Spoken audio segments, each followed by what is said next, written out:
And we do face, as Annabelle Crabb said when she was speaking to Arthur Sinodinos, an election where two leaders go to the polls without any experience of leading their party to the polls. In the last election, Barrie Cassidy is with us from Melbourne, the host of The Insiders. How important do you think that question's going to be, the one of experience in this campaign, Barrie? Yeah, well, there's the obvious inexperience that neither of them have ever headed up a campaign before, but I think what's most interesting about all of this is inexperience in economic management. Now, economic management is usually the key issue in any election campaign, and the state of the economy is so important. Tony Abbott is somebody who certainly on the Labor side of politics, they say of him that he has very little interest in economic management. Now take Julia Gillard on the other hand. She was a member of the Gang of Four, but who were the other three? You had Kevin Rudd, the Prime Minister, you had the Treasurer and the Finance Minister. So she got not much of a look in when it come to going out into the electorate and talking about economic management. So this again will be fresh, it'll be new, and I think the country will take a bit of an interest in just how credible Julia Gillard is on the economy. So I think that will be a really interesting, development as we keep an eye on the two candidates. Is just how convincing are they on economic management? Yeah, Barry, John Howard always said that in the end national elections usually coalesced around two things. One was national security and the other one was economic management. Now, of course, Julia Gillard did try to lay down her economic management credentials and those of the government at the press club this week, but it was somewhat hijacked by Laurie Oakes's question. Do you think that didn't go quite to plan? Well, it certainly didn't go to plan because it raised one of the nastiest, the nasty side of the political developments over the last few weeks. So that in itself is not helpful for Labor, but the fact that it stole the spotlight away from precisely what Julia Gillard was trying to do, and that is to take the front foot on the economy because it's not something that people necessarily associate with her. Look, just to give you an indication though of how much the coalition has been enjoying what's going on the Labor side of politics over the last few weeks. So Tony Abbott has really been taking a bit of a back seat and just letting the government make the running. There are three television interviews on Sunday morning on free-to-air television, and it was assumed by everybody that an election would be called on Saturday. They'll all be government people, Nicola Roxon, Tony Burke and Wayne Swan. The coalition took a deliberate decision on the first day of the election campaign not to put anybody up for an interview. Now, that may seem quite extraordinary on the face of it, but I think it's testimony to the fact that they are enjoying what's going on the Labor side of politics. But then again, a campaign is a very, very different exercise, and to not make anybody available on day one for the three key free-to-air interviews was a little odd. Yeah, that could be seen as a mistake in the long run, Barry, because you do want to hit the ground running, you do want to get your messages out there, and the campaign changes the climate entirely. People now will start to focus on Tony Abbott a lot more strongly. That's what the government wants, isn't it? Well, that sort of judgment assumes that a television interview is a negative. And if they're going to go through the entire campaign feeling that they can't put people up because it's a negative, then that's going to make for some very interesting counting on the part of the ABC, where we have to sort of keep some sort of reasonable balance about who we interview and when. And God help us, Barry, we're just about to start 24-hour television. If they don't put anyone up, there's going to be a lot of dead air. Well, the only coalition person who fronted up today is a retiring senator. I noticed that so far, anyway, there have been no sitting members, so it's a conscious decision, no doubt. Well, these sorts of things, these sorts of strategic decisions at the beginning of the campaign, they can be extremely important, can't they? If you get off on the wrong foot, then it can set a tone that haunts you even for the first couple of weeks. Yes, I don't know why it is, but historically, if you read the judgment of the media at the end of a first week of a campaign, they almost always say that the opposition has won the week. Now, maybe that's just expectations that leads to that, but invariably that seems to be the judgment. This time around, though, the new Prime Minister, she's only been around for, less than 4 weeks, so they may make adjustments in that sense as well. So and also the other interesting thing that I think we haven't heard from Julia Gillard on, and perhaps we will during the news conference, is what prospects for a debate. They're saying now that Kevin Rudd's promise of 3 debates is null and void, and that Julia Gillard is promising just the one.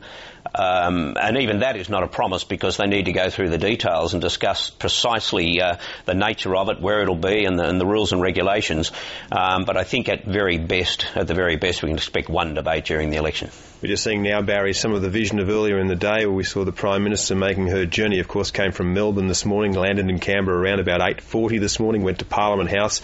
At 10:30, she made that journey, that trip from her office, the 5-kilometre drive down Dunrussell Drive to Government House. She was there a little over half an hour, so it'd be interesting to know what they were talking about during that time. I guess this is an historic occasion.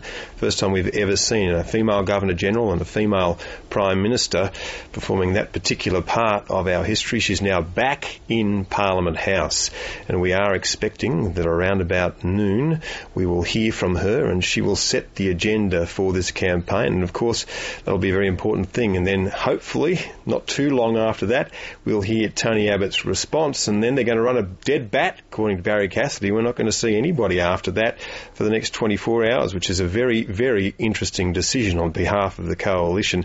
One wonders, Barry, one of the things that we haven't really heard from either party at this stage is what kind of government Julia Gillard will lead. What are the concrete things that she'll do in a second term? And Tony Abbott has been so concentrating on the negatives of the government, he's all the things that this government isn't, that I don't know that we've had a clear picture yet, Barry, have we, as to what either of these governments would look like if they win. Yeah, and that's a good point, and I think that's precisely what Julia Gillard needs to do beginning any minute now, because so far in the brief time that she's been in the job, it's been tidying up on some issues. And to talk about some of the strength that they say they will talk about is taking Australia through the global financial crisis, and Kevin Rudd did that, and yet Julia Gillard says, and Arthur Sinodine has talked about that, they're saying that the message was okay, the messenger was the problem. In fact, they're saying both. They're saying both the message and the messenger was the problem, because Julia Gillard said the country had been taken off the rails. So they can talk about economic management all they like, but that was Kevin Rudd. It was Kevin Rudd who got them through the global financial crisis, and now they're saying the country has gone off the rails. So what Julia Gillard has to demonstrate is how she gets the country back on the rails, and that's not just simply tidying up some of the loose ends that were created by Kevin Rudd. It means a whole lot more than that.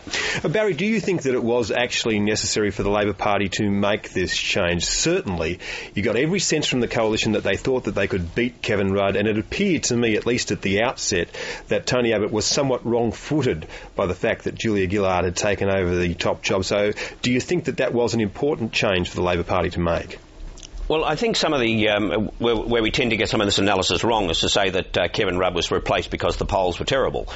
He was replaced in part because the polls were terrible, but he was also replaced because they were sick and tired of the authoritarian nature of his rule. That so many people felt within the party, elected members of Parliament, felt disenfranchised. They were either ignored or abused, and there was a tipping point, and the tipping point came when the polls collapsed. And I think that the polls are there for everybody to see that it would have been very, very difficult for Labor to win under Kevin Rudd. It's now a contest. The bookmakers have the coalition at $4, so they suggest that it's barely a contest, that Julia Gillard should win and win comfortably. But because of the nature of it, I think the point that Anthony Green made before, that of the 12 or 14 seats that Labor needs to defend, they have sitting members in only 4 of them. Now, that's quite a disadvantage, and that's what makes it interesting, and you can never... look, there'll be a lot of people around the country who'd be comfortable about taking $4, the coalition, just for the exercise, I think. Spoken like a man who follows the horses, Barry. Look, we've just ticked over past midday. That was the time at which we expected that we would see Julia Gillard. One of the things that I can say is that Julia Gillard is a lot prompter when it comes to holding press conferences than Kevin Rudd used to be. We would wait sometimes for 20 minutes or half an hour. So what you're seeing now is the Prime Ministerial courtyard. We'll recall that when we showed you the pictures a little earlier on of the Prime Minister driving in, well, that courtyard is just outside the Prime Minister's office. In fact, to your left-hand side of that picture that you can't see at the moment is a window that faces onto the courtyard. That is where the Prime Minister's office is. And soon, very soon, she'll wander out through those doors and she'll step up to the plate and tell us what it is that she thinks are the main issues in this election campaign. She's been involved in quite a lot of sandbagging over the last little while she tried to get rid of some of the problems that the government had.